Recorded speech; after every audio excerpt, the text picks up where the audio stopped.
Blog Talk Radio. Could the biggest science project ever lead to the end of the world? A massive gas line ruptures. Could it happen in your neighborhood? How many sex offenders live in your neighborhood? Are there terrorist cells in your neighborhood? Marijuana. Could it be in your neighborhood? Are your kids being brainwashed? I'll tell you who's taking cues from the Nazis. A town in California is insisting that every second grader learns about gay penguins. Social engineering of America's children. We'll have global governance run by elites. We'll have our own little China workforce right here in America.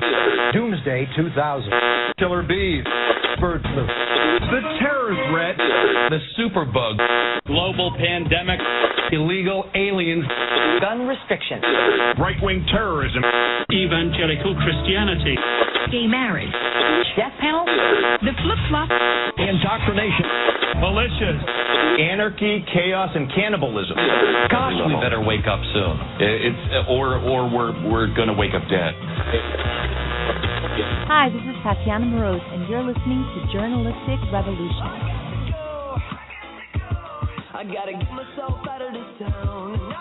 Hello, fellow lovers of liberty. My name is Matthew Dalton. And I'm Robert Wasman, and welcome back to another episode of the Journalistic Revolution.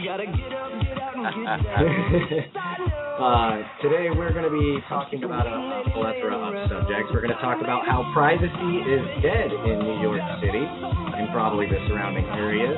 Arizona governor vetoes a bill that was going to make gold and silver legal tender. We're going to discuss how Obama believes it is our fault that Mexico has a violent drug war. And a potential peaceful armed gun march seems to be in the works. And also how Ron Paul has apparently pissed off MSNBC. You know what else is going away in New York after the Boston bombings? What's that? With all these new laws they keep passing, the population growth. Yeah, you think that? Do you think people actually move out? I just don't understand why anybody would want to stay. I mean, I understand everybody loves New York. I love New York. I love New York. But you know what? It's a great place to visit. People already move out of the state, so I can't imagine people with more of their freedoms and liberties getting taken away are wanting to stay there. Yeah, well, the first thing I want to talk about was actually brought to my attention to one of our listeners and also someone we met down at Paul Fest. In Arizona, the state was this close, a hair's breadth away from legalizing both gold and silver as legal tender in the state. Yep. But Arizona Governor Jan Brewer vetoed the measure on Thursday that would have made it legal, saying that the legislation could have resulted in a loss of tax revenue. Oh, what? No, not tax revenue. We wouldn't want to lose taxes now, would we? Oh, man, I love paying my taxes. I look forward to it. Oh, anyway. That's all right. I don't even pay taxes. So. Well, she's technically right. You know that, right? Because, I mean, even though I couldn't get the confirmation today, we searched and scoured for that article that I read the other day, which is really upsetting me because now I feel like a liar because I can't verify my source. But according to the article that I read, we're missing somewhere in the lines of $2 trillion in tax revenue that has not been paid because of under-the-table jobs, alternative forms of currency, and other people who just said, screw it, I'm not participating anymore. No, and I remember you posting it. And I remember you telling me about it. And unfortunately, we can't verify it, but the reality is with loss of jobs, with people deciding to barter using other legal tenders or non-legal tenders, whatever you want to call them, the reality is we're going to lose. The federal government is going to lose out on some taxes. Well, the Republican. Continue. No, they only have themselves to blame. Is really where I was going. I mean, they keep raising taxes and Obamacare, et cetera, et cetera. People are going to opt out. Well, they're going to find other ways. Well, I mean, like people are slowly waking up to the fact that, they're using our money in a way that we wish they would not. And that fact alone should make you want to stop paying taxes, let alone your philosophies on statism versus voluntarism. But apparently the Republican-controlled Senate voted through the measure last month in a response to what the backer said was a lack of confidence in the international monetary system. Well, I wonder why there's that. Could it be because most of those currencies are fiat and they're losing value? One can only speculate. I know there's one man who tried to warn everybody, but I won't get into that. Yeah, well, Brewer noted that the administrative and fiscal burdens for taxpayers and the Revenue Department remain vague. She also cited uncertainty over whether legislation would have required the state to exempt transactions involving collectible coins and bills that were authorized by Congress and we could use as legal tender. She also went on to say that this would result in a loss of revenue for the state while giving businesses that buy and sell collectible coins, currencies, and were originally authorized by Congress an unfair tax advantage. Wait a minute.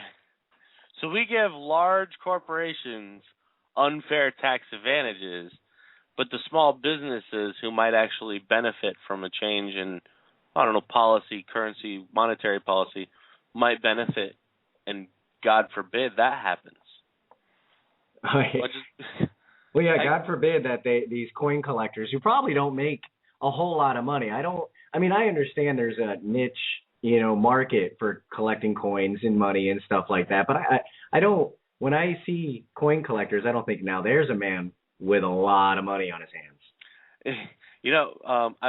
I went to a coin shop recently, and I think there was one customer in there. And I was in there with my dad. We were looking around, checking some stuff out. And we were in there for a good 45 minutes, and we saw one customer the entire time.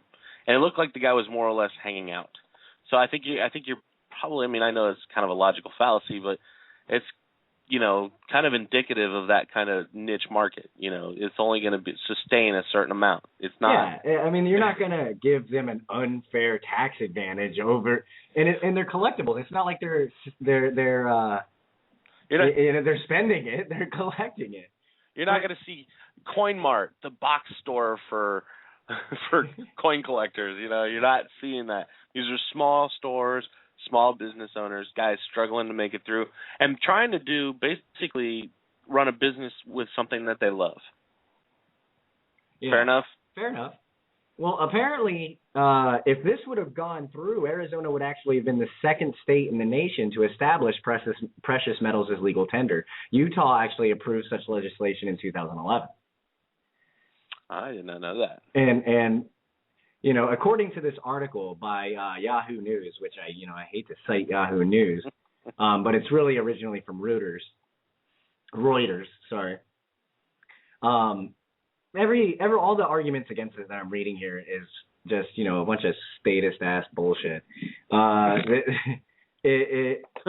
on. That's some statist ass shit. Yeah, who does? That's Trip or Caleb? I don't know. We don't have the sound bite, so I just figured I'd do it on my own. Here. Oh, you do have the sound bite? No, I don't have that sound bite.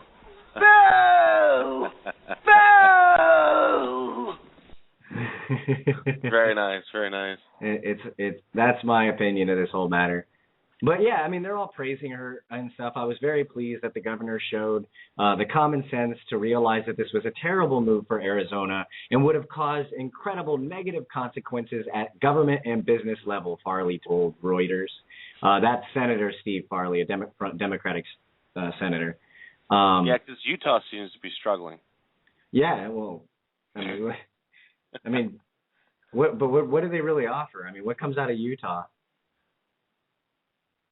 Mormons.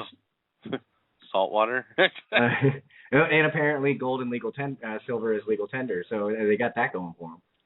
I saw a movie, SLC Punk, once. I don't know. Other than that, I don't know. I mean, from what I understand, it's a pretty beautiful state to visit, nonetheless.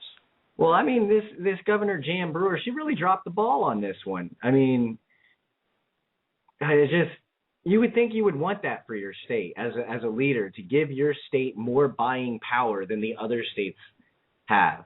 I would like to come back to this story actually in about a year and a half to see if she wins re-election as governor. You know what I'd really like to do is I'd like to wait a full year and then compare the economy from Utah and Arizona within that same amount of time. That would be a very interesting thing to do. That would be put that on the to-do list. Yeah, I'll get right on that. I'll have a piece of paper to hold on. No, we'll make sure to write that down in a little bit. All right. Well, this next story is something that I've been complaining about since the Bush administration, back before it was cool. And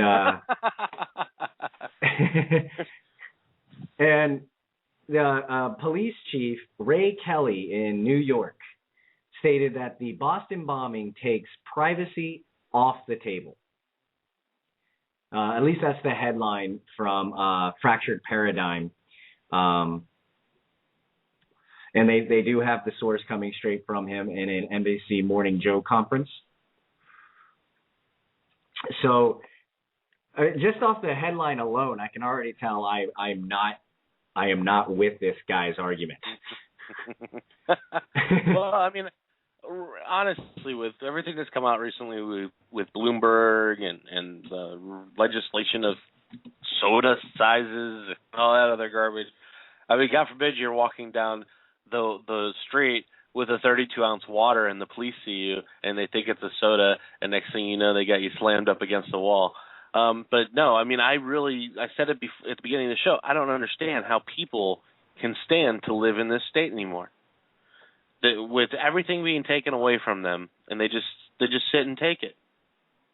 Yeah, it's ridiculous. I mean, I live in Deltona, which I did a little research, and I found out that Deltona has more city ordinances than any other city in the entire union.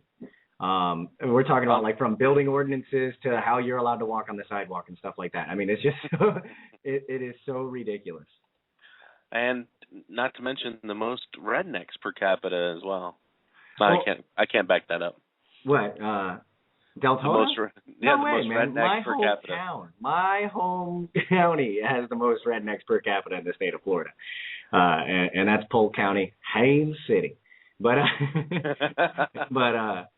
So in light of the recent Boston bombings, NYPD Police Chief Ray Kelly is now restructuring some sort of non-existent deal with New Yorkers, issuing a clawback on their civil liberties. According to Kelly, the Boston Marathon bombing means that privacy has been taken off the table. I'm a major proponent of cameras, Kelly said on MSNBC's Morning Joe. I think the privacy issue has really been taken off the table. I don't even... I mean, what is the response to that? What do you say to somebody who thinks that? I mean, clearly their mind is made up. You know, and he's in a position of power, which makes it even harder to combat him. And plus, you know, you have the blue line to worry about. And it boils down to a simple question that I love it when Adam Kokesh asks it: do you own yourself? And most of these people would say, yeah. They would say, oh, yeah, I own myself. And then you say, well, wait, you're willing to give up your liberties and your privacy, but you're free? You know, you're... Do you ever feel like you're supposed to say something like... Let me explain. No, there is too much. Let me sum up. You know, because there really is, when you're attacking somebody's philosophy that privacy has been taken off the table because of a single very tragic, very horrific event, because, you know, I don't subscribe to the fact that it was actors. I do believe that it was a lie hop. It tends to have let it happen on purpose. It tends to have all of those elements of letting something happen. And we know the FBI is, you know, has a long history of helping terrorists along so that they can arrest them later. So, you know, it has that same vibe. I don't have evidence that I can provide for that right now, but I can debunk most of the actor theories. Most. I haven't seen them all, so I can't say all. Well, wasn't there a report coming out that there was like a sleeper cell of like 12 guys in one room somewhere? Well, 3 more were arrested. There was 3 more suspects taken into custody. Did they do a raid on the FBI headquarters of Boston? Well, it's too bad we don't have an Egyptian in this sleeper cell, because he would record the FBI for us and let us know. But so anyway, the people who complain about it, I would say, are a relatively small number of folks, because the genie is out of the bottle, Kelly said. People realize that everywhere you go now, your picture is taken. But isn't it illegal to film cops in New York City? I didn't know that. Aren't they trying to take that off the table? I remember reading about that. Are you gonna Google it? Go ahead and Google that while I continue reading on this article. Okay. Sure. Okay. So it's obvious that Ray Kelly doesn't care much for the civil liberties. I mean, he's already been questioned about the NYPD's anti-terrorism efforts aided by the FBI, which largely is compromised of various and failed efforts to infiltrate the Muslim community. While it's failed to produce any terrorists, it has managed to tread all over the community's civil liberties. During that discussion, the Brooklyn councilman bluntly stated that the counterterrorism efforts look to be based on profiling rather than any real leads. Which I'm not 100% against profiling. When you're looking for a certain type of people, you profile to a certain degree. But at the same time, if you're going to profile, you got to have real evidence behind that too. Is this guy, is he suspicious? And then if he is suspicious, do we have any proof that we can actually stop him for this suspicion? But that's just me, and what do I know? But of course, I don't want the cops looking at anybody, so... From what I'm reading, all the headlines I'm seeing, there is no law in New York City about filming cops. Now, there were stories about people being arrested and being detained and whatnot, but those people were either obviously let go or justified. So, from what I understand, and that's just it. I mean, when you're out in public, you have no reasonable right to privacy. But I think he's trying to open the door for, what they did in Boston after the fact. Going into people's houses, raiding their homes, pulling them out of their house, et cetera, et cetera. Am I wrong? Well, I don't know. I don't see anything in this article that says that's what he's trying to do. But he does have a stop and frisk program that Kelly claims is claims the reduction in crime speaks for itself. But as the NYCLU director, Donna Lieberman, pointed out, there's precious little evidence this program did anything more than tag along for the ride as crime decreased across the nation. So apparently crime was going down everywhere, and New York's stop and frisk program was the reason. It's like, well, if we can't do it in New York, we can't do it anywhere. And to give a segue to this next piece of news, New York has a lot of anti-gun laws, and anti-cup laws and anti-smoking laws, but I mean it's let's just call them anti-freedom laws. And you can't say that anti-freedom. You can't say that their violent crime has gone down any since the introduction of gun restrictions and cup restrictions and any of those really. So I'm not allowed to wear a cup when I play sports? Not if it's bigger than 32 ounces. Oh man, I'm in trouble. So Obama, right, apparently is a Mexican politician now. Apparently, because he's trying to say that most of the guns used to commit violence in Mexico. He was giving this speech, by the way, in Mexico. most of the guns used to commit violence here in Mexico come from the United States. President Obama said during that speech at Mexico's Anthropology Museum, "I think many of you know that in America, our Constitution guarantees our individual right to bear arms. And I, as president, I swore an oath to uphold that right, and I always will. But there's always a but, and a big one. But at the same time, as I have said in the United States, I will continue to do everything in my power to pass common sense reforms that keep guns out of the hands of criminals and dangerous people. That can save lives here in Mexico and back home in the United States. It's just the right thing to do." You know what? Lots of people, when they go down to Mexico and they go down there to visit, they go to Tijuana, they lose their passport.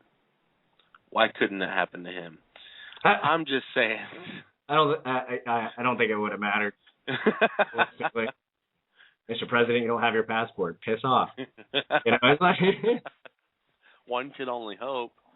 Have you ever seen what? Slapped by my stimulus package, bro. I was born in East LA. That was a great movie. No, in all honesty, it's like when he went down to Brazil, and he said, "Oh, look, a new oil supplier. What a great idea. We're just going to buy oil from them." And meanwhile, what did he turn down here? What is it called? What pipeline that they were trying to build that would have probably brought in more jobs, created a faster, more efficient fuel production, natural gas production in the United States. And then he goes around down to what's that guy's name that just resigned or died? The Brazilian president. I can't remember. Anywho, went down there and praised them for their oil because they just found a bunch and talked about how we were going to buy theirs. And does this man have like zero respect for the country he supposedly leads? I'm at a loss. Yeah, I mean, he's really, and I know a lot of my hardcore conservative friends would disagree, but I mean, he's really no worse than Bush, and I mean, all he really did was build upon what Bush set the foundation for. I love that memes. I can't tell if this is Obama's second term or Bush's fourth term. Yeah, it's sad. So, okay, we have just a short time before we're going to take a quick break, and I wanted to talk about this rally that seems to be organizing itself. Hold on, let me pull it up. Apparently there's going to be, or is in the works. I guess it's not confirmed yet, but it's the way I'm reading it is dependent upon if they have enough people show up. Because I can't imagine they do this if there was like 5 of them. You want mass numbers. It's kind of like what happened in New York with the pot rally. The cops weren't going to arrest thousands of people for smoking pot all at the same time. Well, you kind of have to have the numbers to pull this off. Oh, yeah, absolutely. So it's not, I guess, confirmed yet. But the way it reads is, on the morning of July 4th in 2013, Independence Day, we will muster at the National Cemetery, and at noon we will step off to march across the Memorial Bridge, down Independence Avenue, around the Capitol, the Supreme Court, and the White House, then peacefully return to Virginia across the Memorial Bridge. This is an act of civil disobedience and not a permitted event. We will march with rifles loaded, slung across our backs to put government on notice that we will not be intimidated and cower in submission of tyranny. We are marching to mark the high water mark of government and to turn the tide. This will be a non-violent event unless the government chooses to make it violent. Should we meet physical resistance, we will peacefully turn back, having shown that free people are not welcome in Washington and returning with the resolve that the politicians, bureaucrats, and enforcers of the federal government will not be welcomed in the land of the free. You are welcome to attend unarmed as a supporter or armed with a recording device. If this page gets to 10,000 attendees by June 1st and we have a critical mass necessary to pull this off, about 1,000 actual attendees, we will march. Spread the word, share this event, invite all your friends. What do you think of that, man? I mean, I'm pretty stoked somebody's doing it. Well, no, I love the idea. But I'm not gonna lie, I'd be chicken shit to go. Are you serious, dude? Well, I want to go so bad. That you're putting a lot of trust that the federal government. I have no trust that they're good. I trust that what they said will happen is exactly what will happen. We won't be allowed in. We'll have to turn around, showing that the federal government does not allow free people in D.C. Oh, I was thinking more of receiving violence. Literal violence from the federal government. We would be so lucky if they did. You know, I mean, I don't want to say. Oh, no. I don't. I know. I get what you're saying because it would open up a lot of eyes. Yeah. But how would the mainstream media spin it, for one? Oh, look at all these terrorists marching on Washington. Yeah, but how many people are going to buy that? I mean, even if half the people who would currently buy it bought it, that's still a lot more people going, what the hell? Fair enough. I'll give you that. The other hand is, I don't want to die. So, no, I mean, I would love to attend this. And a lot of what happens between now and July determines on whether I can attend it. I know that we are going to Pork Fest and we'll be returning around the 23rd and 24th, so it's within 2 weeks of returning. And a lot of it would also depend on child care for my child. So, you know, I would love to attend it. Seems like it was, you get up there, Wednesday night and leave Friday morning or Thursday night. So it's only a couple-day trip. I encourage anybody and everybody to attend this, whether you're armed or unarmed, peacefully. Make sure you're armed with a camera. Regardless if you go armed or unarmed. Yeah, make sure that you're recording everything. So even if the mainstream media, God forbid, something does happen and the mainstream media tries to spin it, we have plenty of evidence to suggest otherwise. Yeah. Yeah, definitely. I want to go. I want to go, hands down. I'm not scared. I want to go. If there's anybody who's going to go from the state of Florida, take me with you. Listen, all right. Look, I'm not going to lie. I want to go. But I'm not going to say, I'm not scared that something might not happen to me. No, I would be definitely in fear of some knucklehead. But, you know, fear is a choice. And, you know, you choose to be fear. What you do with it is really what drives you. If you face your fears and you go do something like this, then I'd say it doesn't matter what the fear is. And I would go. And there's obviously a lot of factors that are involved. Everything that I want to do, there's always a lot of factors that are involved. So I'm going to try and make it. Robert's going to try and make it. We'll see what happens. But, yeah, if there's anybody that's going to Florida, we'd love to hitch a ride.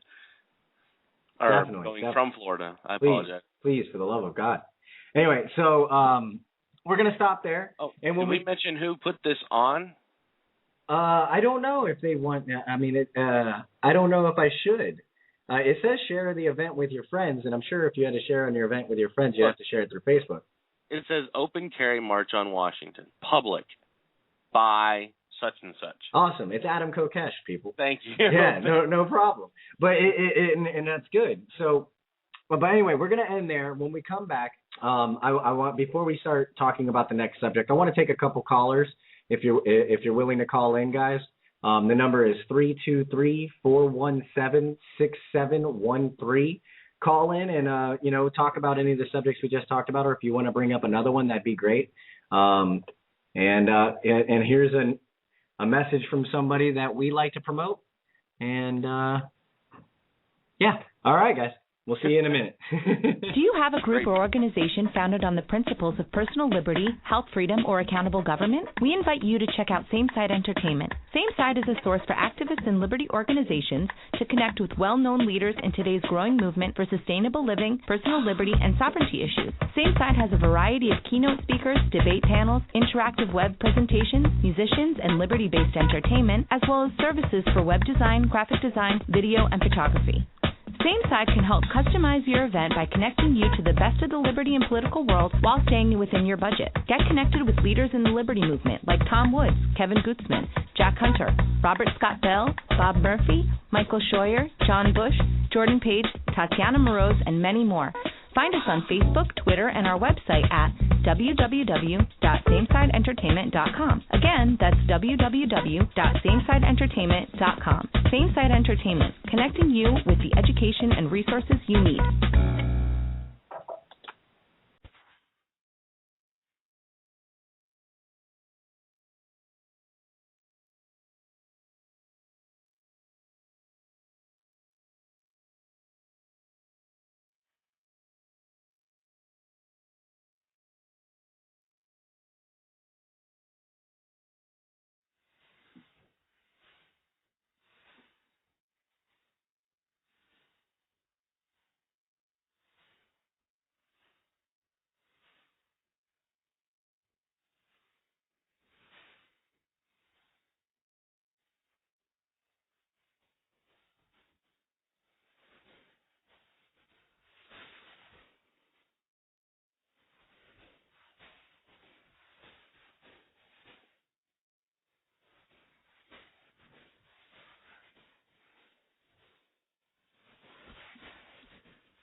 Is a war on people.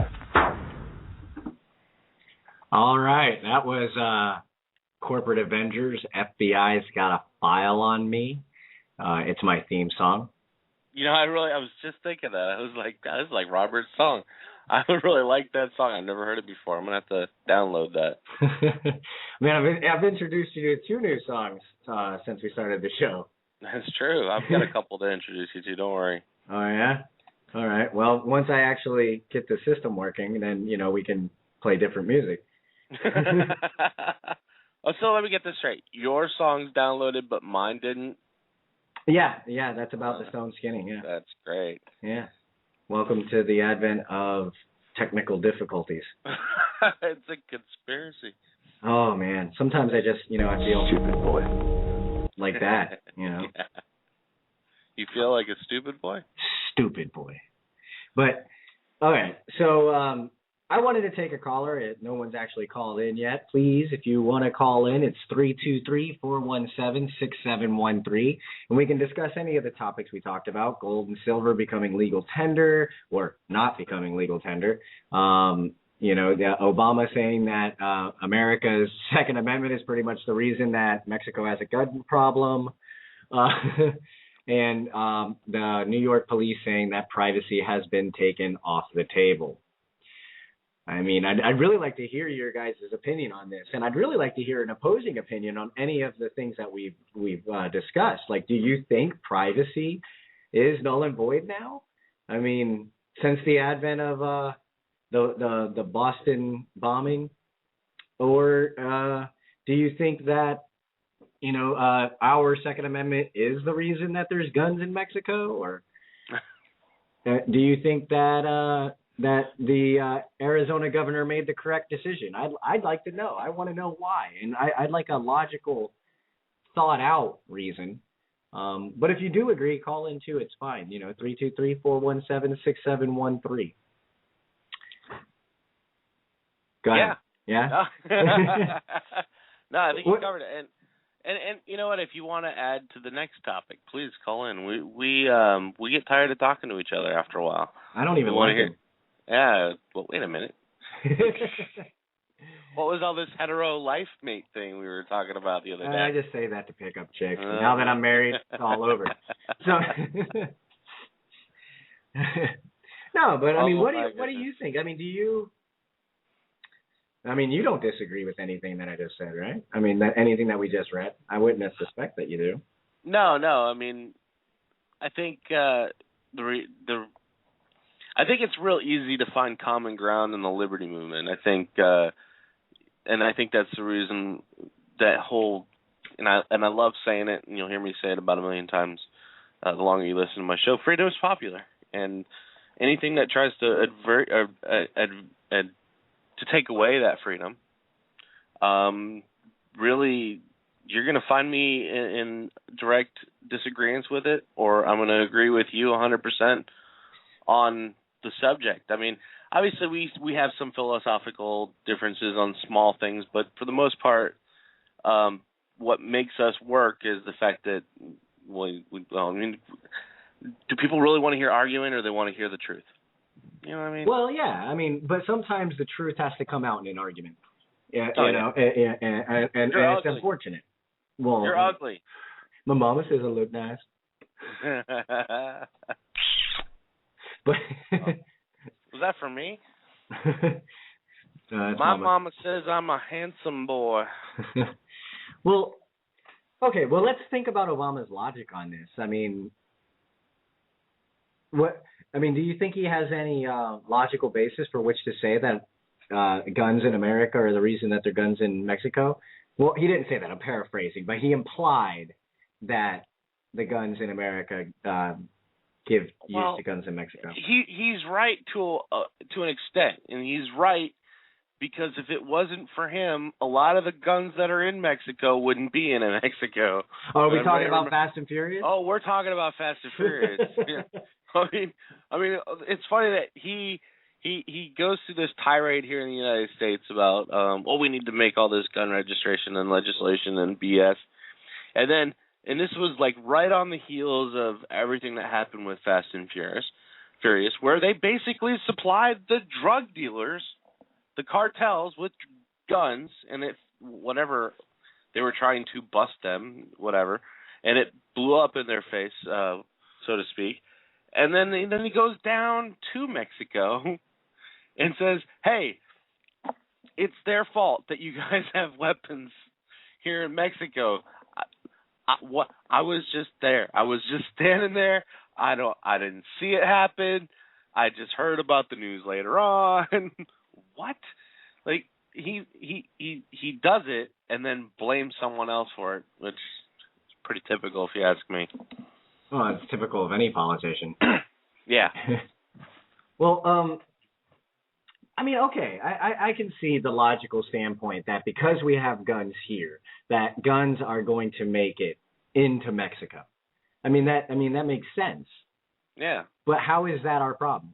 Isn't that a Mexican border problem? Isn't that their government's issue that they have to deal with? I mean, why is he even giving that speech in Mexico? I don't agree with the assessment that it's Americans' fault that there are guns. No. That's a very big logical jump from guns get to Mexico from America. No, but I really do blame his presidency and Fast and Furious. In all honesty, though, you can't say that Mexico hasn't had problems for years. I mean, well, true, but it's not like they don't have two coasts. Hey, I've been to Tijuana in the 90s, border. man. No, but I know like it's pretty rough down there. It's not like they don't have two coasts and a southern border to go through. Is there really a military-industrial complex in South America, though? No, I'm saying is if somebody wants to get South America gets their guns from us. Okay, but if someone wants to get guns into Mexico, it can't only be coming from the United States. There are 3 other options of borders to get through. And it's not like Mexico has like what are their walls are made out of stucco? I mean, you could just their borders are not as well protected and secure. We can't even keep drugs and weapons out of our borders from other countries, and we have some of the most well-protected borders in the world. So, you can't just blame the United States. I mean, drugs, guns, all that stuff is going to come from whoever's the best seller and whoever's going to be able to get it in their country. That's the bottom line. And for him to blame the United States, like, which is funny because, what are the Mexicans going to do? Well, we better stop going to the United States. What are they going to hate us now because Mexicans love us. They come here and they work, which I don't really have a problem with. It's not like they're taking all the best jobs. I don't buy into that argument. But they're not. I don't see his point. Well, I have no problem with immigration, be it illegal or legal, really, because isn't that how America was? We stole this country from the Native Americans, for crying out loud. You know what I mean? No. According to Eddie Izzard, they did not have a flag. Oh, no flag, no country. No flag, no country. Well, it was Manifest Destiny, or whatever the crap they fed us back then, and still do in our history classes. But, it's just, I don't see why he's even in Mexico giving a speech about gun control. That doesn't make any damn sense to me. No, but did you see at the bottom of that article, he thanked Hispanic voters? They all go home for the summer. Whoa, really? No, not really. Okay, so anyway. Shock radio. Oh, no, yeah. No, but seriously, I don't know what he was doing out in Mexico. A good goodwill tour. I don't know. Okay, putting logic. Wasting taxpayers' money. All right, get off Obama because that guy just pisses me off anyway. Fair enough. Okay, the New York police chief, and taking privacy off the table, right? Well, was he talking just cameras, or is that including his already existent, stop and search, stop and frisk program? Honestly, I would pay attention to this story down the line. I would pay attention because he could be – it's one of those things where he just puts a couple sentences out there to kind of get the people's reaction, and then down –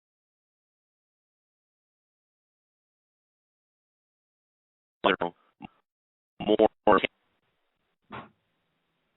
corner and habeas corpus basically goes out the window. Whatever he can possibly do all these politicians have an agenda. I'm sorry, I don't care how big or how small it is. There's always an agenda, and they're always putting feelers out there. Every sentence they say, every statement they make is a feeler. And it's always a way to gauge the audience response. And then they'll do test polling on it to see what they feel. 80% of the New York City public say, yeah, you lose privacy after a bombing, and that's perfectly okay. So, but by that line of thinking, you're telling me when that one politician said that there's a difference between legitimate rape and illegitimate rape, he was putting out some feelers? No, I think that guy was just stupid. No, I mean, I've heard that science before. I'm not defending this guy, and I'm not saying he's right. Please don't. No, and I'm not saying he's right, but I've heard that science before, and I never looked it up, so I'm not validating it. I'm just saying is I've heard what he's talking about. He's saying that I heard is that when a woman is raped, her biological functions shut down, and it's impossible for them to get pregnant. I'm not validating it. Let's be clear. I'm just telling you I had heard it once before a long time ago. Yeah. And I'm not validating. I'm just telling you I wasn't shocked when he said it because, one, he's a Republican, he's an idiot. And two, it's something that has been said before, probably not on that level where everybody was going to eat him alive. But the guy's an idiot. You don't say stuff like that.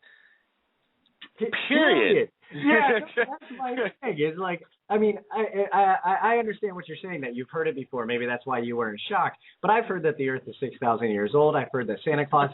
I've heard that the Easter Bunny drops off eggs. Hey! There might be kids listening. No, we're mature. Anyway, you know, I just. It just seems like a very unscientific statement to me from everything that I was ever taught about biology.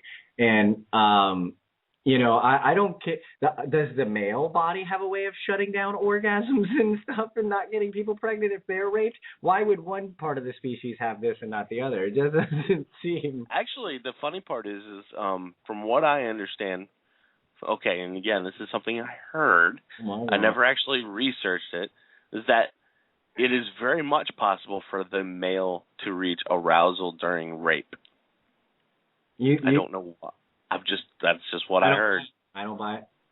It's a bodily function. It happens when certain cues are met. Yeah, you know what I mean? Like, but anyway, we're getting off subject here. And yeah, but it's always fun to do that every now and again. And you know, we have some more to cover. We got to take another break here in a moment, real quick, and you know, I got to make myself another Kahlua and vodka. And then yes, because the show always goes better when you're reading after you've had a couple drinks. Yeah, well, maybe that was the reading part. But the next subject that we're going to be discussing is apparently Ron Paul is a paranoid liar. Yes, folks, the man who's told us the truth for the last 24 years all of a sudden has decided to turn liar. Yeah, and I don't, you know, and you know, I treat all politicians equally. If I ever caught Ron Paul in a lie, I would be more than happy to call him out on it. You know, no double standards, you know. But, yeah, MSNBC apparently not happy with a Ron Paul, blog?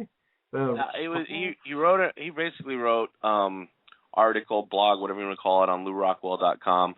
Liberty was also attacked in Boston. Which is true. I'm sorry. I can't disagree.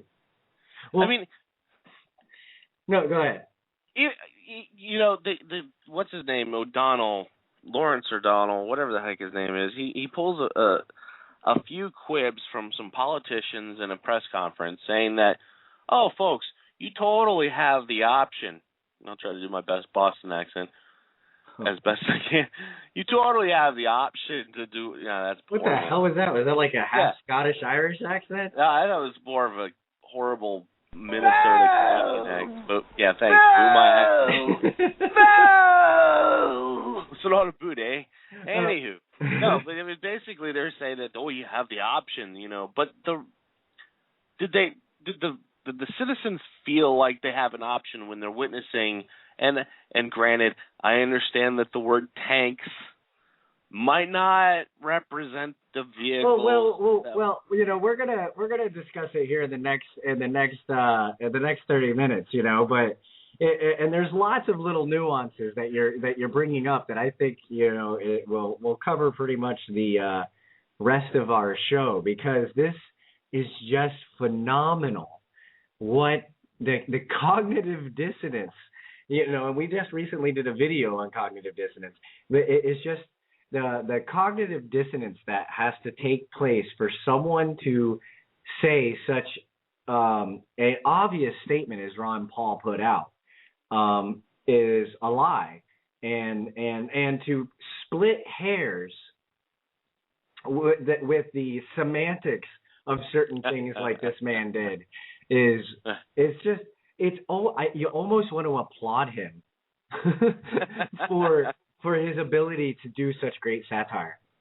Now, I posted the link in the comment section of our video on cognitive dissonance, and I'm also going to post the link for anybody who wants to watch it later of the video that we got, a lot of actually, I think I would say entertainment watching, done by was it Mox News? Yeah, I believe it was Mox News on YouTube. Okay. And I'm posting those two for anybody who wants to watch it after our show, or anybody who wants to. Well, I don't know if you listen to this later. I don't know if you'll be able to get the links, but we could probably post them with the video, correct? Yeah, we can do that. Okay. But anybody who wants to, get an idea of what we're talking about by watching the video, we're going to try and break it down here on the radio for you guys to understand the sheer ludicrous of this man's assessment in calling Ron Paul a paranoid liar. It was, it took your breath away. I can't help but laugh. It took my breath away. When he starts off, you're like, okay, maybe he's going to critique something Ron Paul said. Maybe he's going to just, point out some inconsistencies in his statement or something to that effect. But when not just that, you think that he's going to cover the entire article, but he doesn't. He covers the first paragraph. And then picks and chooses his evidence to display to the contrary. Because there is plenty of evidence that support Dr. Paul's claims. Not just that, evidence that MSNBC themselves were guilty of claiming. Oh, yeah. That was even funnier when we saw that MSNBC was reporting on the fact that people were forcefully taken from their homes.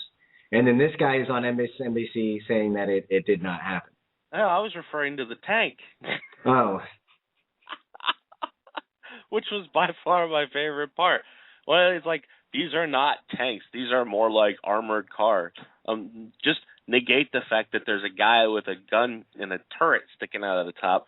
But then MSNBC has an article out, why does such and such need these tanks? And it's a picture of the same stinking vehicle. So it's just a sheer hypocrisy of what they want to pick and choose as facts. I just don't understand these people. It's all like, look, guys, you really just want to say to them, it's like parking your car in certain neighborhoods in the Bronx. You just don't do it. you just don't. What we saw in Boston, you just don't do. And you go. I'm frustrated. Part of me wishes I had been up there. Part of me wishes I had a home up there because I would have had my camera out. I would have had a stable. I would have like taped my phone camera up in the corner to where it's on play, it's running, and I would have just told the cops, no, you cannot come in my house. You don't have a warrant. You don't have a right. And I would have loved to see the reaction and get it on film because these people.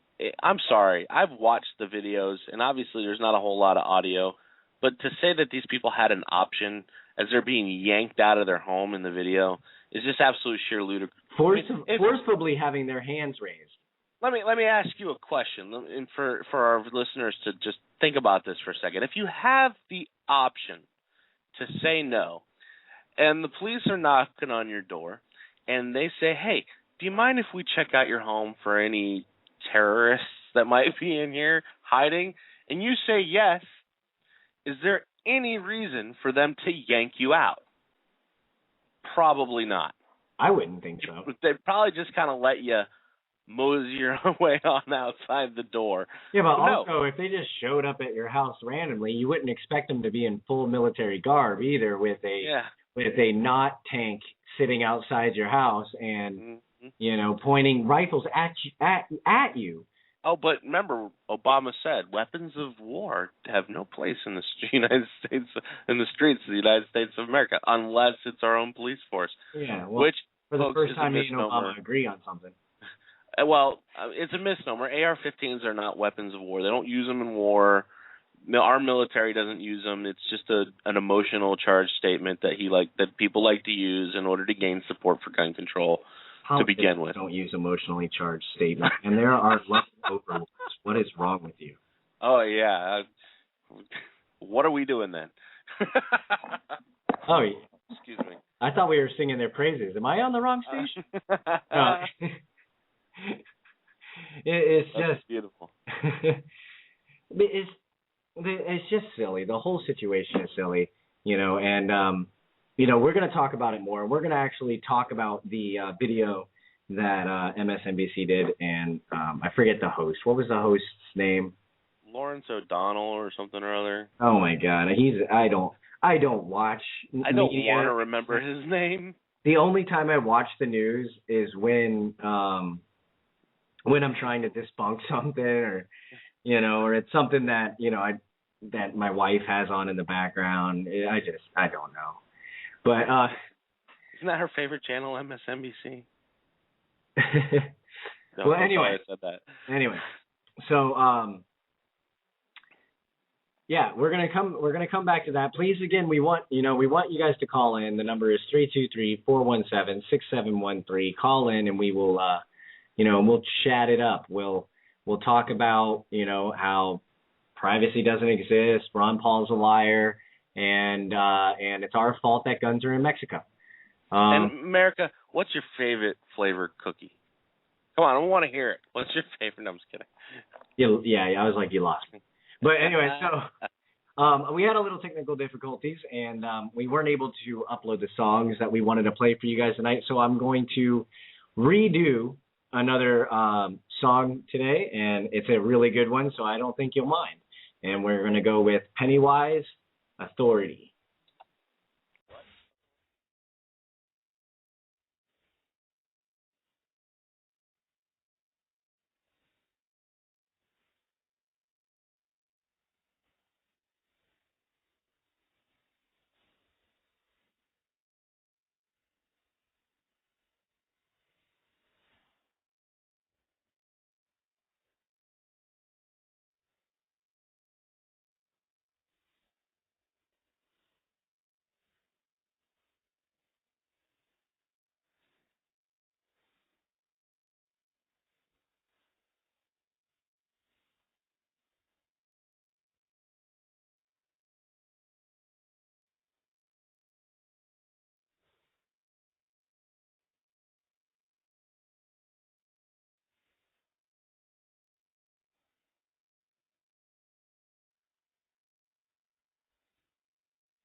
have a group or organization founded on the principles of personal liberty, health freedom, or accountable government? We invite you to check out Same Side Entertainment. Same Side is a source for activists and liberty organizations to connect with well-known leaders in today's growing movement for sustainable living, personal liberty, and sovereignty issues. Same Side has a variety of keynote speakers, debate panels, interactive web presentations, musicians, and liberty-based entertainment, as well as services for web design, graphic design, video, and photography.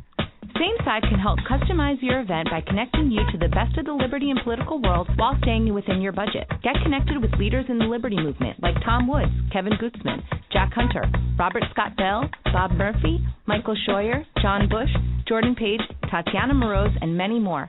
Find us on Facebook, Twitter, and our website at www.samesideentertainment.com. Again, that's www.samesideentertainment.com. Same Side Entertainment, connecting you with the education and resources you need. All right. So welcome back to the Journalistic Revolution. We are discussing Ron Paul and his apparently untruthful and lying behavior. Boo. Got him. Well, so you have the paragraph, right? That yes. That yes, that MSNBC decided to dissect, right? Yes. Would you like me to read it? Yes, I would. All right, I'm going to read the first paragraph and the first paragraph only as done by MSNBC. Forced lockdown of a city. Militarized police riding tanks in the street. Door-to-door armed searches without warrant. Families thrown out of their homes at gunpoint to be searched without probable cause. Businesses forced to close. Transport shut down. That's it. That's the first paragraph. That's the first paragraph. And according to MSNBC, the first sentence was a lie. So read that first sentence again. Forced lockdown of a city. Okay. Now, MSNBC cited the police chief and the mayor for saying that it is recommended, and I believe the other word is that we suggest. And that's what they announced. Right. Yeah. We suggest you stay in your homes and stay away. It is recommended that you don't open your store and don't leave your place of business or residence. Now, yeah, that's what they said, but that's not what the video evidence shows. What happens. I saw personally the when it was happening live, a woman be pulled from her home and handcuffed. I saw just recently, today, as a matter of fact, a video of a man having his hands forcefully lifted up into the air as he was exiting his home. That doesn't seem voluntary to me. That doesn't seem like a suggestion when a small regiment of soldiers show up at your home with guns pointed in your face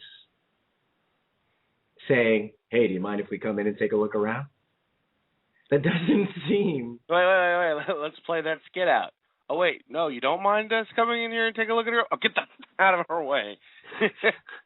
Yeah, and if it is voluntary, why do you need a gun pointed at their head? And why do you have to grab them or push them or shove them? What purpose is that? Yeah, no, go ahead.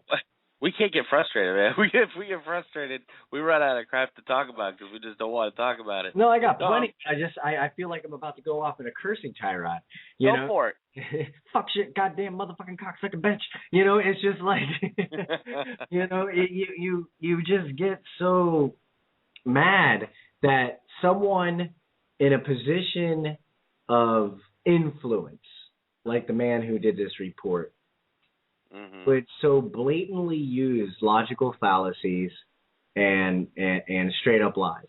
All right, the second sentence. What was the second sentence? All right, the second sentence is, hold on, I gotta find it. There we go. Militarized police riding tanks in the street. So this is my favorite part. Yes. What did he say? He said they weren't tanks because they had rubber tires. The wrong kind of wheels. They weren't tanks. In fact, they resembled armored trucks. The same kind of armored trucks that guard our money with guns that don't need to protect humans. Yeah. So yeah, no, they had rubber tires, and that made them non-tank somehow. Although, in that video we posted, there's a portion where they basically, as he's saying this, whoever edited this was brilliant. They found an article by MSNBC with a picture of the same types of vehicle with rubber tires going, why do such and such need tanks? It's like the hypocrisy. Like somebody didn't say, hey, Lawrence, you can't say that. We already called them tanks. Yes, the corporation which you work for has already designated these vehicles tanks. But yes. I mean, okay, and I can, to a point, argue or understand what he's trying to say. These aren't tanks. When you picture a tank, you picture a huge gun off the end. You picture the tracks. You picture, you know what I mean? That's what you picture. And but he's really arguing semantics, because there are tanks with rubber tires. There are personal carrier vehicles which are basically tanks. And that's what these things were. They were personnel carriers. You know, because you had the guy sticking out the top with the latch holding a freaking fully automatic gun. You know, you had people marching next to it. You had people inside. It was a military vehicle. Which makes me question. This was a citywide search, right? And this spanned what 2-3 cities or towns. And you got guys walking. It was only one suburb, technically, that they did the door-to-door search. Okay, one suburb. And these are all in-shape military police officers, whatever you want to call them. And they're going door-to-door, which means they're walking. Why did they need transport vehicles? Maybe one cop car if they caught the suspect to put him in. It was, in my opinion, it was to prove a point. It was to prove that America is a battlefield now. And this is what you should expect. Because we passed laws that say so, and this is what we're going to shove down your throats. We don't care what you think. In 2012, when Obama signed the NDA on New Year's Eve, it basically turned the United States into a battlefield. No, essentially. That's what the NDA 2012 did. And this was just their way of proving it. I'm sorry. Nobody was going to stop them. They were going to do what they wanted to do. There was there's like a small minority of us with public outcry, but nothing from the media, because the media is just basically the base for the government. The fourth branch. The fourth branch, which is one of the songs we wanted to play for you tonight by Immortal Technique. But basically, the media is just, Obama did it? Oh, well, then it's totally okay. You know. Well, this wasn't even Obama. I mean, get that. You know. But this is the same circular logic that, you don't need your civil liberties. You got nothing to hide. Man, my civil liberties aren't for what I have to hide. My civil liberties are there to keep you from infringing upon me as a sense of ownership. Which I don't care how many laws or civil liberties they try to strip away. I don't care how many laws they try to pass. Nobody owns my ass. That's all I'm saying. The Constitution doesn't give me my rights. My rights are inherent. I was born with them. I believe they come from God, but I will accept the argument that they are born naturally through the process of evolution, if you will.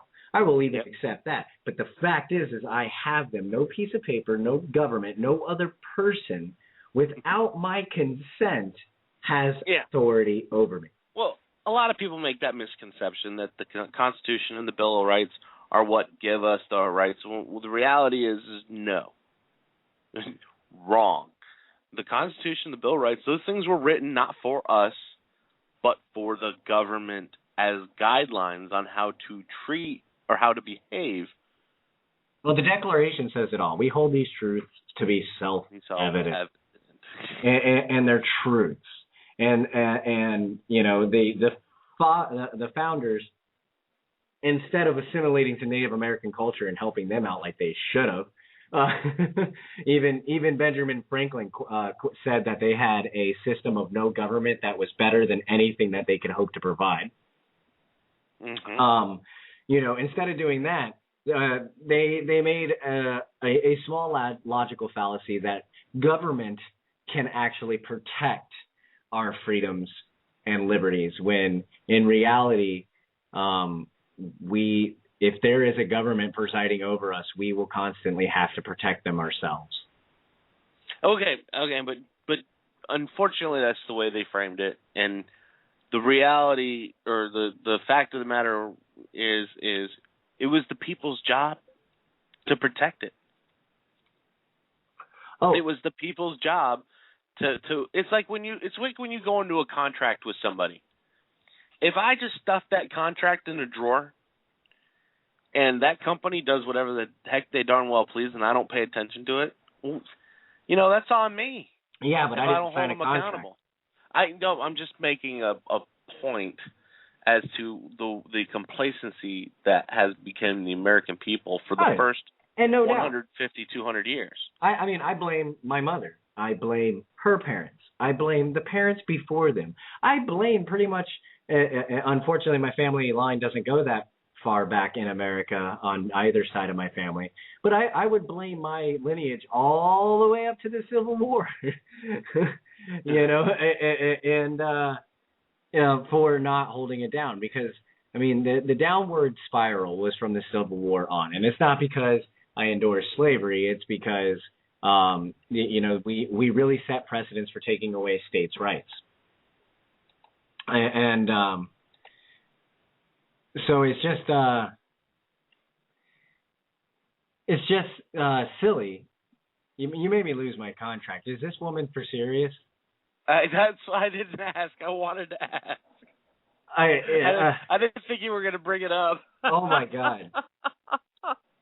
I have to. I have to bring it up. You set it up. I'm going to go. While promoting my show, I put a post on Facebook. Final hour coming up. Don't miss the discussion about MSNBC calling Ron Paul a paranoid liar.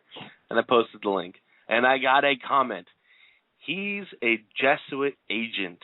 You don't know they are all players. All the world's a stage. And where'd you go, Robert? No, all I know is that this is the same kind of lunacy that I approached the other day, when somebody tried to tell me that the NFL was rigged, and that the reason Tim Tebow was not allowed to play quarterback was because of his Christianity, and not because of the fact that he's a horrible quarterback. I mean, there's a certain level of in fact, I'm going to leave the comment. What I would basically say to any of you listeners out there that would make a comment like this: proof, with a question mark. Boom. I want proof. If you don't have proof, don't post it. Don't say it. If all you have is just this oddball belief, like lizard people, like David Icke. Oh, he's a Jesuit agent. Where's your proof? Show me facts. Because that's what we do here. Oh, my goodness.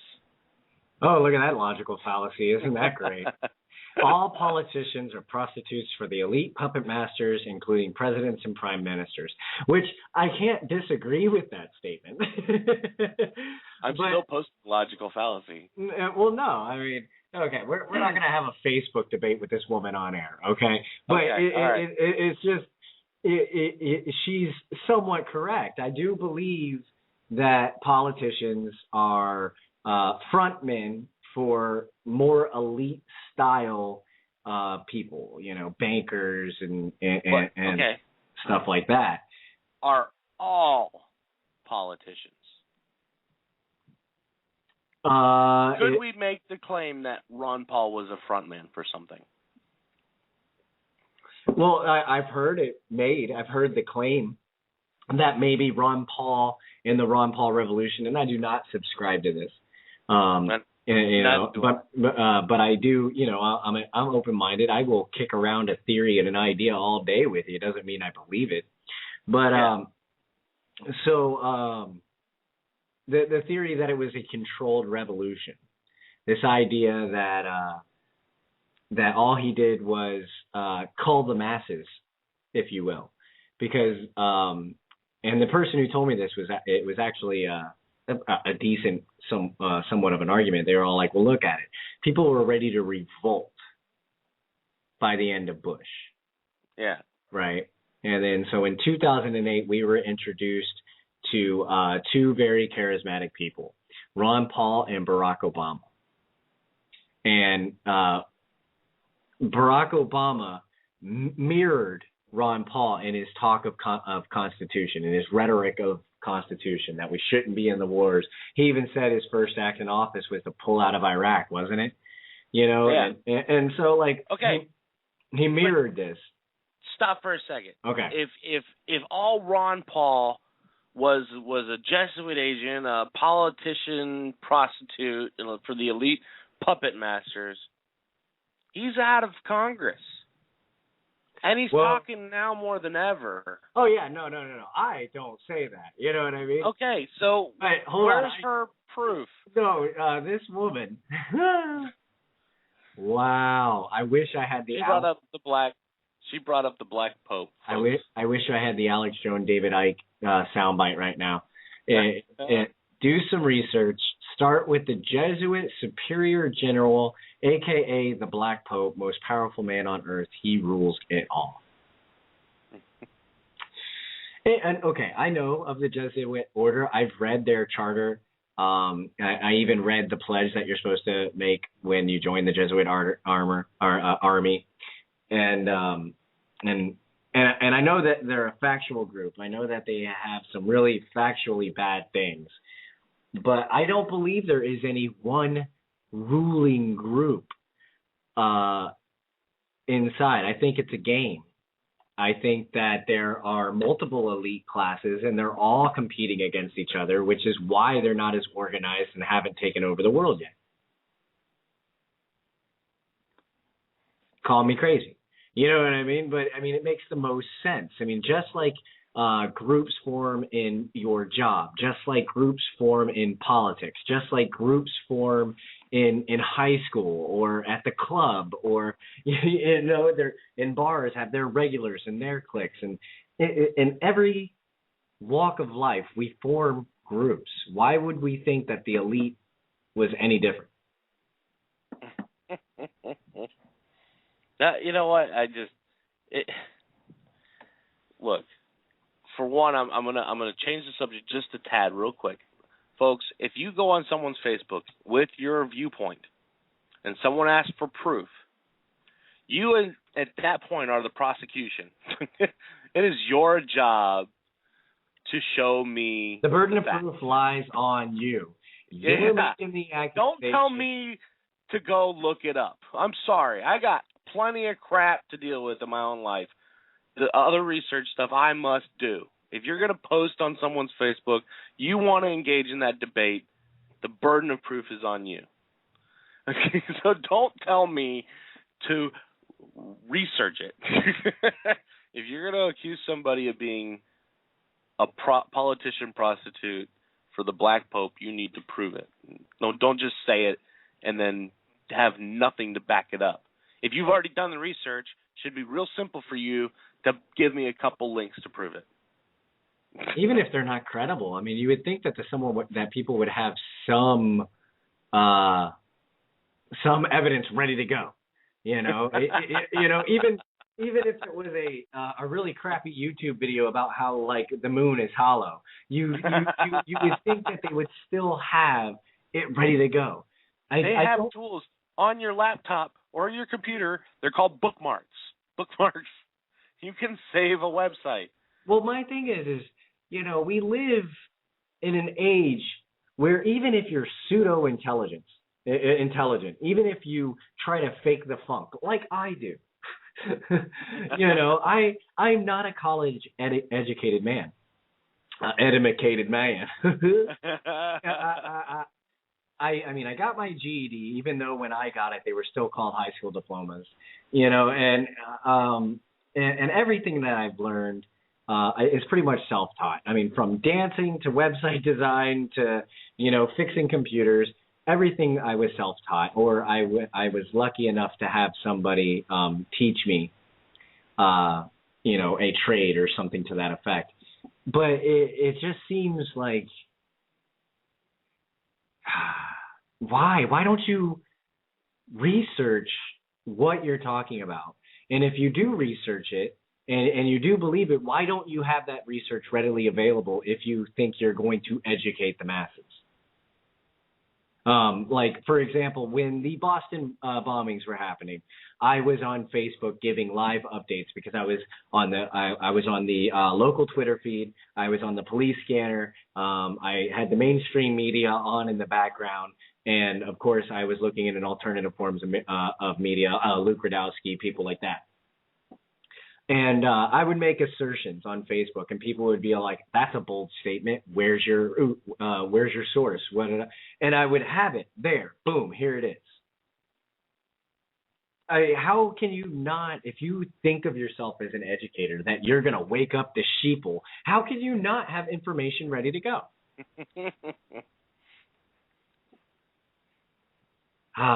It's just frustrating. People, you know, and I welcome conspiracy theories. I want you to bring them to my attention because I will either dissect them and break them apart and say that you're full of shit, or I will go, wow, you're really freaking onto something. We should find more evidence for this. Because I don't care if it's a conspiracy theory or the official story. If it's the truth, it's the truth. Yeah. I have no argument there. So we're getting off subject again. Ron Paul is not a liar. This lady just trolled our radio show. Yeah, we just got trolled. That's ridiculous. We just got trolled on our radio show. For it, which is even worse. That's why I didn't watch it. You posted it. I saw it. I couldn't say anything because it was so ridiculous. I hate you. I'm doing the boo. You just hold on a second. I'm doing the boo. Whoa. Listen, all I did was send you a link. You didn't have to open it up. And when you open it up, you didn't have to say anything. But you chose to. You opened that. Oh, you. I listened to your rebuttal and I deny it. I don't do others' research for them. If you have Google, just type in Jesuit General Black Pope and there will be your factual truth. Has this woman never heard of... You still do it? No, you're pulling me back in. You are pulling me back in, and I'm not going to do it. You are not going to pull me back into this woman's craziness. Or you know what? Or non-craziness. You're not going to pull me into her bullcrap arguments that she's not going... No. You know what I'm going to do? I'm going to just talk about Ron Paul for the next 4.5 minutes, and then I'm going to play Primus just to shut you up. Oh, let's talk about Ron Paul for 4 minutes, and then let's listen to some Primus. All right. Okay. So, what was the next sentence? What was the next sentence that he said was a lie? We established that yes, there were tanks. Unless you're going to argue semantics, we established that people were removed by force. So Ron Paul, so far we're 2 for 2 for the truth. No, the first part was forced lockdown of a city. Regardless, forced, period. Everything was freaking forced. Nobody said, hey, come into my neighborhood, please, and lock it down. I wonder if there were any gated communities. No. Door-to-door armed searches without warrant. Well, did they do door-to-door armed searches without a warrant?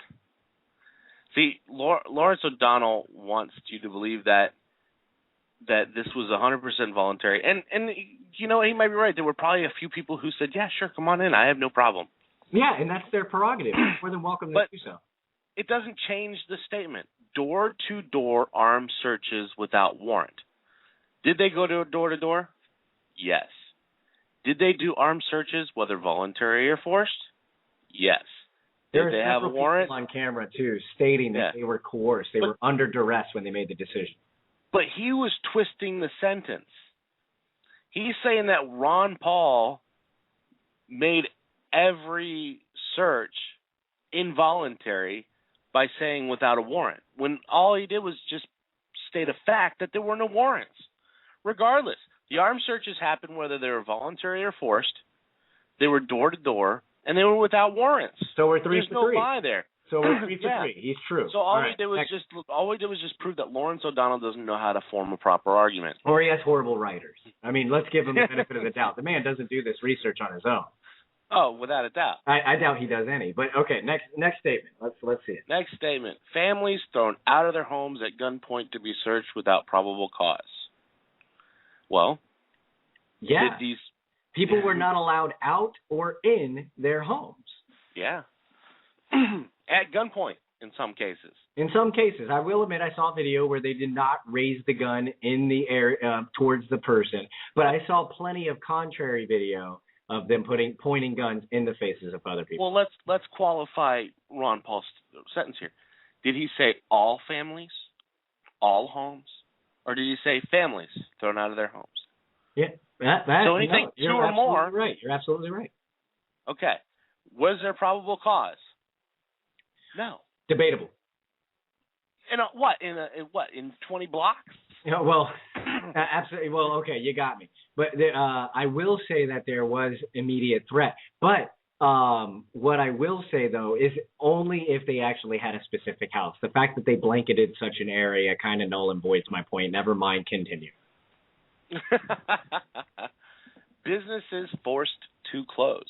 Well, we determined in the first statement that the city was forcefully locked down. People were forced to either stay in their homes or were not allowed in their homes. And MSNBC, the way that he tried to twist it is he said, no, there was this wonderful cafe on the corner where all the press were that was open and running for business. One business doesn't mean that others weren't shut down. And there are confirmed reports. It was probably like the police chief's cousin who was like, oh, yeah, this would be a great opportunity. All these police officers are going to be hungry and thirsty. We better keep one business open. You can check speculating here. You can check ABC and Fox News. Both of them reported that businesses were being forcefully shut down. And I remember that from the day because I was up all night with this incident, and it's factual. This is proof. You can look it up. Matthew might take a moment and look it up and maybe post it for you in the chat area. You can read the articles or watch the videos. But, I mean, it's provable. I will stake my reputation on that you can find articles from quote-unquote reputable news sources, which, I think is an oxymoron nowadays. But it's like I will put my reputation. You will find those articles that businesses were forcefully shut. Mm-hmm. Now, what's the next statement?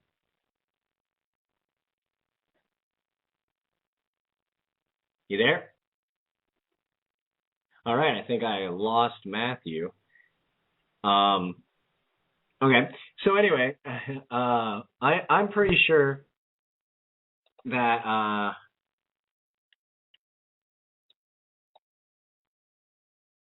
okay.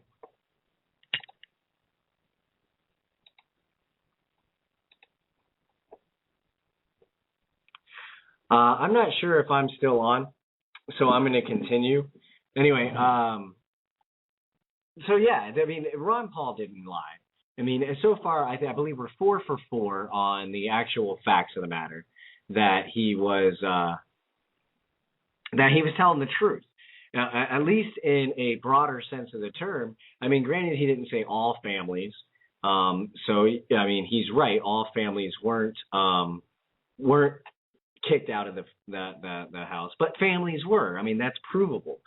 People were forcefully removed. I mean, when you have a gun pointed in your face and someone asks you a question, you tend to listen, and so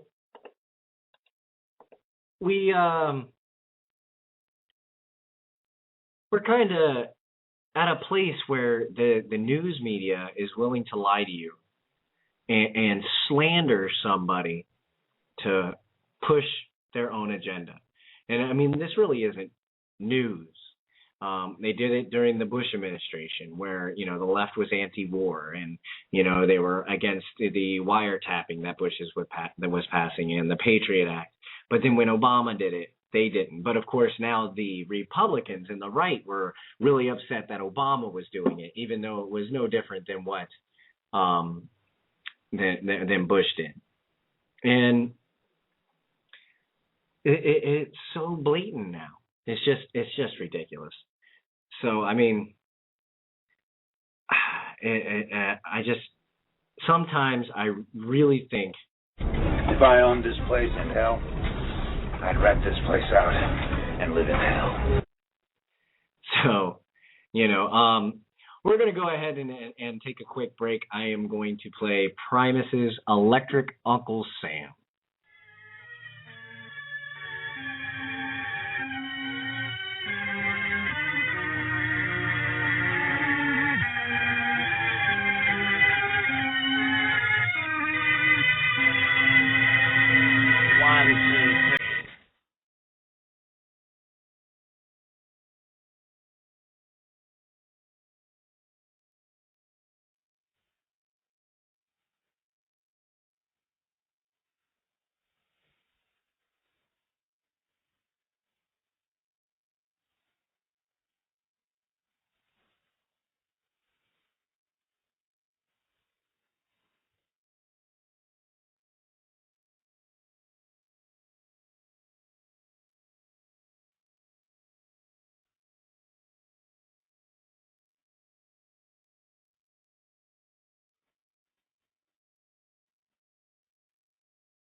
All right. Now, I believe I lost Matthew. So we're just going to continue along without him. Now, in this last one, we're supposed to continue talking about the Ron Paul fiasco. But I really want someone to call in. It would be awesome. And we can talk about whatever's on your mind. I mean, we hit on a couple subjects today. We talked about Obama blaming America for guns being in Mexico. We talked about the police chief saying everything is off the table. That privacy is off the table. Sorry, I'm trying to get Matt back on with me. And so everything that we talked about today, I want to talk to you guys about. I want to hear your opinion. Well, I only see one guest in the chat room, but okay, guest 8151, I want your opinion. What is going on in your head hearing this news? What and what do you think we should do to get involved against it? What that's really the question, is what are we going to do in the liberty movement to fight against this? I tend to gravitate to the by any means necessary, not in the sense of violence that should be our first degree, but if our first offense. But I mean, we are making strides in nullification. I think that's a great way to attack the problem of government. We're making wonderful strides in alternative currency and agorism. Bitcoin, Litecoin, gold, silver, and smaller local economies. It's doing really good. We actually have an impact. $2 trillion missing from IRS income tax. It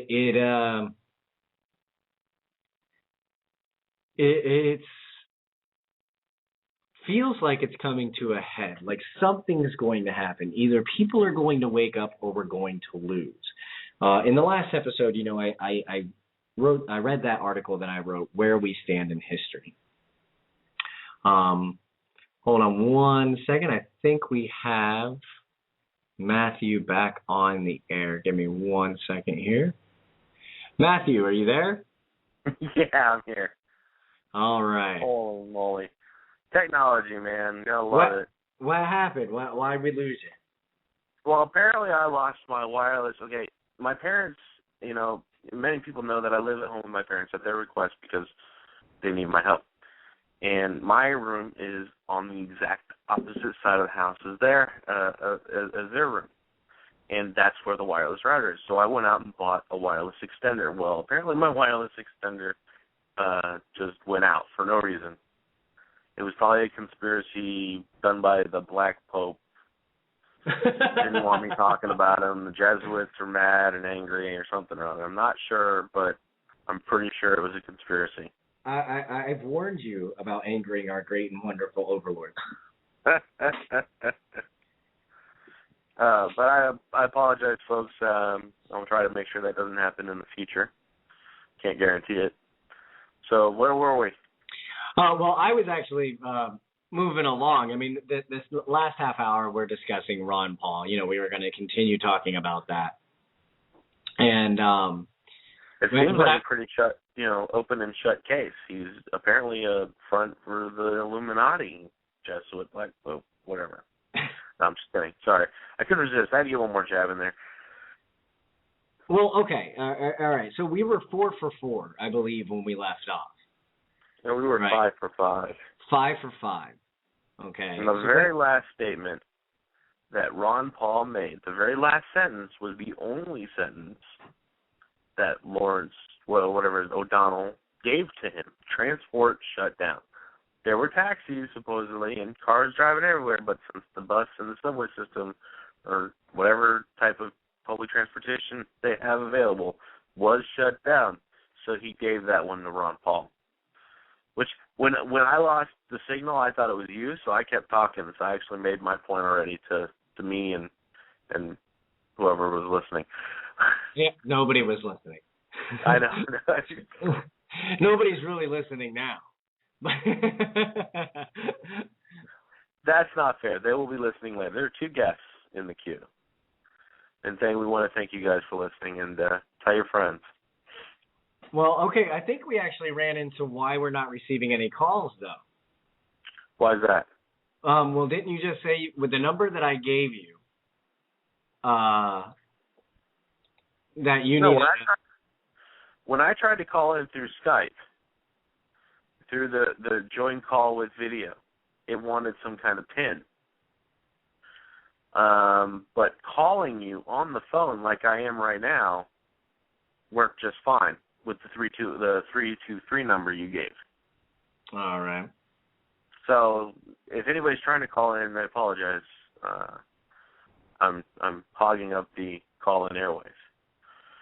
But no, it's telling me I needed some kind of PIN in order to continue on. Oh, okay. I see what's going on. All right, well, regardless. So, yeah. So then there is no excuse, guests, on why you haven't called in. I see. I got your number now. But so I believe I got it back online. Hold on. Do you see me? I do see you. So all right, I'm hanging up the phone. Okay. Wait, can you hear me? You're echoing like crazy. And then it's working. Okay. All right. Anyway, it's good to be back. Okay, good. So anyway, what I was bringing up is the fact that what do we do since we know these things are happening? I mean, we have President Obama stating that it's our fault there's guns in Mexico. We have the New York police chief stating that privacy is taken off the table. We have the media to a point where it just blatantly lies and slanders people to further its agenda. I mean, granted, we've always seen it, but it was usually very biased. Only the right insulted the left, only the left insulted the right. But now it's all like, they'll insult anybody who is attacking their little crapshoot. So what do we do? What do we do with that information? Wow, loaded question. When you list it out like that, it just sounds like a whole bunch of namby-pamby finger pointing. And, well, though they did it, and no, it's their fault, and the fact of the matter is, it's everybody's fault. And as far as what to make out of it, I mean, time will tell.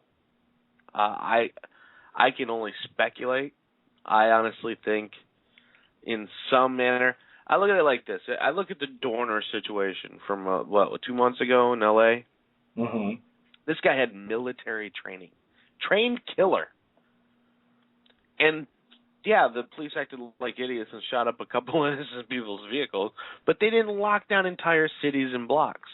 And then I look at what happened in Boston. These two guys who may or may not have been patsies, may or may not have. I'm not speculating one way or the other.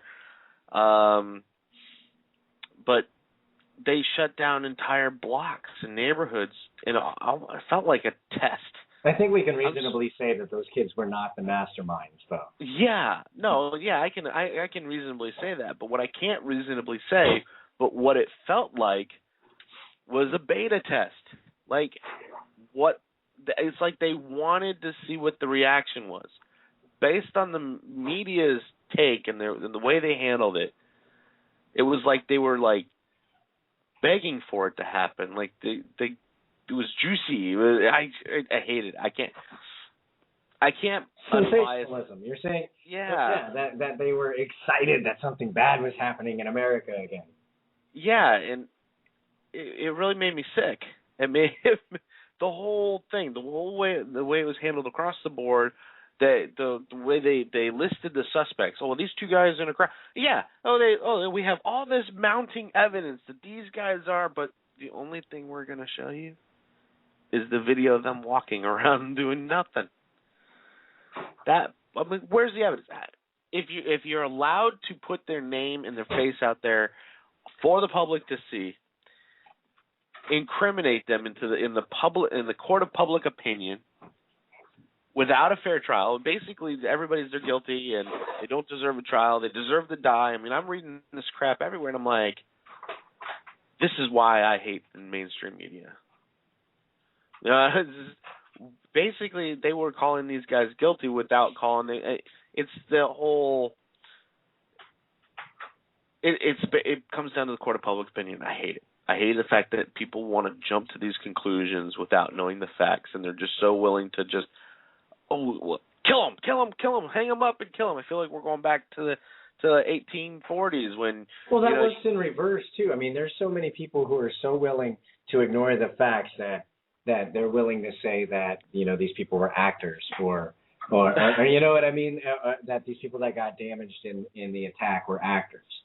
And you're right. But they don't have billions of dollars in 24-hour news shows to post it on. Alex Jones. But I'm just... Okay. Does he have billions of dollars in a huge media campaign? Or is his really more word of mouth? You know what I mean? From his supporters. It's not like he's... does he have like a... Don't get me twisted. I mean, I like Alex Jones when it comes to some subjects. When he, is being calm and collected, but it when it comes to, and that happens, it happens, okay. So, it's just, I just don't, I see a dichotomy to where, both sides want to blame the other side for doing this, And I see we have some more listeners, so I want to remind everybody who's listening that we're almost done with our show. We're at the last 12 minutes. And if you want to call in, we've talked on a couple subjects. We've talked on Obama blaming America for there being guns in Mexico, a New York police chief who said that privacy is off the table because of Boston, and an Arizona governor who vetoed both gold and silver being a legal tender in Arizona. It's already legal tender in Utah. And Ron Paul, did he lie about the Boston bombings being, for lack of a better term, a form of martial law? And the number is 323-417-6713. Don't be afraid to call in. We'd love to hear your opinion, even if you disagree. We would just like a well-thought-out and factual response, please. And to the new listeners as well, if you do like what you've heard so far, the little bit that you have heard, and you want to listen to the whole show, we post it nearly immediately after the show is over. You can listen to the whole 2 hours. Yeah, and check us out at journalisticrevolution.com. So, yes, which we failed to promote last show. Yeah, well, it's not about us, Matthew. Yeah. And so anyway, no, you're not getting off that easy. Then how come you just said our web address out loud? I deny your reality and substitute my own. Moving on. So, I want to talk, let's get off of Ron Paul for a minute because, honestly, do we really even doubt that it was a lie? Do we even really have to analyze what he said? What he said was factual. There was a couple of splitting hairs. Yes, you can argue that there weren't tanks there. Okay, semantics, whatever. But what concerns me most, in order, right, of what concerns me most about the subjects we've spoken about tonight, is number one, Arizona vetoing gold and silver. That concerns me. I really hope that they're able to push it through, because I know that if they get a majority vote, they can override the veto. Then number two is privacy being off the table, okay, in New York City. Because, New York usually sets the precedence for the East Coast, like California does for the West. And then the news coming out and slandering Ron Paul. Because, no offense, Ron Paul isn't important in the message of liberty as he once was. I'll say he still has a voice. Oh, absolutely. He's still involved with Campaign for Liberty. He just started the brand new initiative, which the homeschool initiative. Well, he's got the homeschool initiative, but he just started. What was that they were putting on? We have a caller coming in. Sure. All right. Hold on 1 second. Caller, you're on the air. Hello. Hey, how's it going? Pretty good, actually. How about you? Oh, you know, I mean, if you've been listening, we've had a pretty frustrating night so far. You're kidding me. Technology fail. Well, I mean, have you heard any of the subjects? Yeah, I heard a little bit about Ron Paul and the silver and gold legal tender. What's your name, caller? Yeah, what's your name? My name's Andrew. All right, Andrew. Well, what's your opinion on the Ron Paul situation? Did you know about that? Actually, no. I was kind of hoping you would fill me in a little bit. Yeah, absolutely. MSNBC. Who was the host, Matt? Lawrence O'Donnell, I believe is his name. I'm not a big fan, so let me see if I can go ahead and keep talking. Yeah, I'll find it exactly. So Ron Paul wrote a article, a blog, op-ed, if you will, and he basically stated what happened in Boston was a formal martial law, for lack of a better term. He stated that people were forcefully ordered to stay inside, that businesses were shut down, transportation was shut down, and there was door-to-door searches without a warrant. Yep. Okay. Now, this guy on MSNBC called him a liar and tried paranoid liar. A paranoid. Really? Yes. Saying what happened in the way that Dr. Paul described it was false, because there weren't tanks there weren't door-to-door searches, and everything was voluntary as far as them going door-to-door. His name's Lawrence O'Donnell. That was correct. Actually, I heard a little bit about the Boston bombing myself. I heard a little bit about some of the undercover stuff that was going on, especially with the FBI SWAT team. And Kraft, Blackwater. I mean, I've actually seen some decent evidence towards that fact. Yeah, I know. That they were there. There was actually secret footage of a Blackwater meeting inside of the JFK library. And from what you could see and from what you could like kind of hear from the muffled voices, you could hear them talking about possible bomb stuff, like they obviously knew beforehand. And Andrew, can you post that link in the comment section? Yeah, well, actually, I kind of can't right now. My computer's a little preoccupied, but I can actually give you a link. It'll let you keep up to date with a lot of news. Okay. Awesome. It's a Google affiliate, if you've heard of GoogleHammer.com. Mm-hmm. Yeah, GoogleHammer.com, and that'll help you keep up to date. So, and I know there was actual, even from the mainstream media, there's some reports that the FBI did have prior knowledge to the event, and we already know from past events that the FBI is infamous for training, funding, and supplying these terrorists as intervention. That's not even funny. What is it? Andrew, you still there? Yeah. Was that a joke? GoogleHammer.com? That was hilarious. I typed in Google Hammer and there was pornography. Which I'm always all in for a prank. Wait, what? Here? Yeah, it was porn. God damn. I must have gotten the wrong site.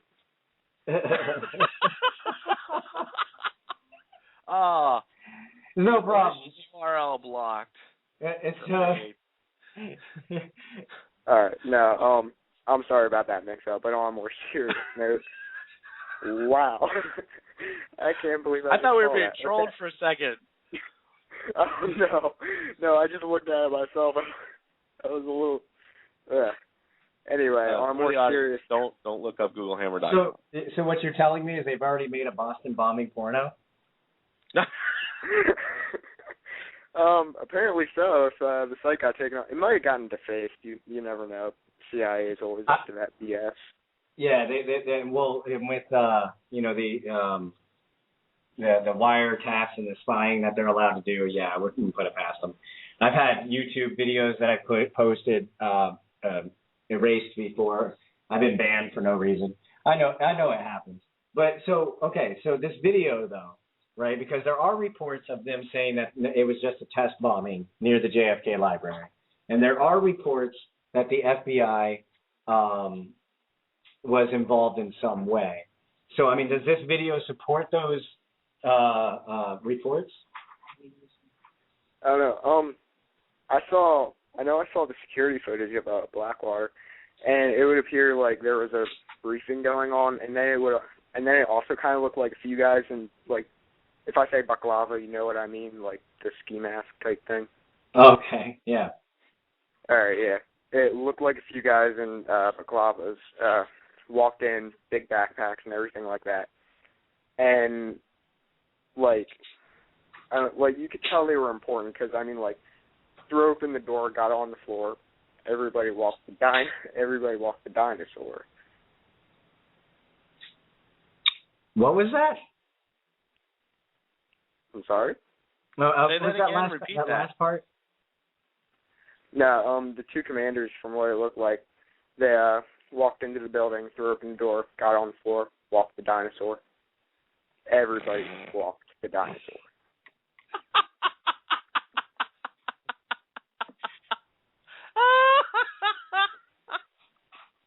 Andrew, you are our first and so far my favorite caller. Oh, really? Yeah, you trolled us twice. Go on. Wait. Walk the dinosaur.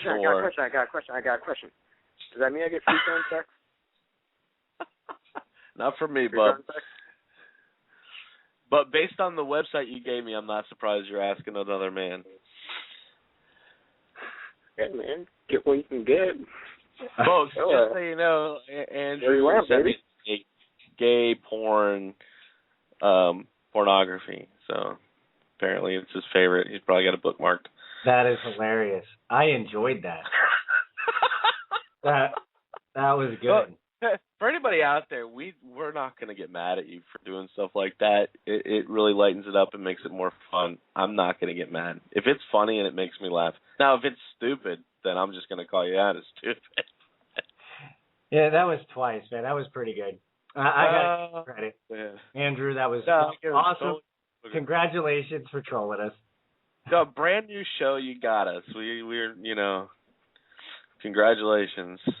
All right. Well, okay, man. Go ahead and run the plugs, and we are done for the. All right. First off, we'd like to thank LibertyMovementRadio.com. They also feature Adam vs. the Man, which is Adam Kokesh, Trip NWO Fighter Show featuring Trip Pugh. We Are Not Cattle featuring Jake Counts. We'd also like to thank the Houston Free Thinkers with Derek Bros, Peace News Now with Derek J. Freedom, Cerebral Industrial Complex with Josh Wiley, We Are Change, Luke Radowski, PANDA, the People Against the National Defense Authorization Act, 1787 Network, run by Alex Schnichter, right here in Florida, Revolution on a Recliner with John Conrad, also here out of Florida, ShinyBadges.com, Davy Barker is in charge of that. Check out his badges. They can create one, or you can buy some. We'd also like to thank Suspicious Observer for doing our weather. And thank you, folks, for listening in tonight. And again, if you'd like to continue or if you'd like to catch up on the full 2 hours, we will post the link on Facebook, or you can just go to our Blog Talk Radio page to catch up and watch it, or listen to it. I apologize. Go ahead and play the outro. No, that's it. We only have 10 seconds left. And peace out. And you guys have a great night, and we'll see you again soon. Dude, that's hilarious.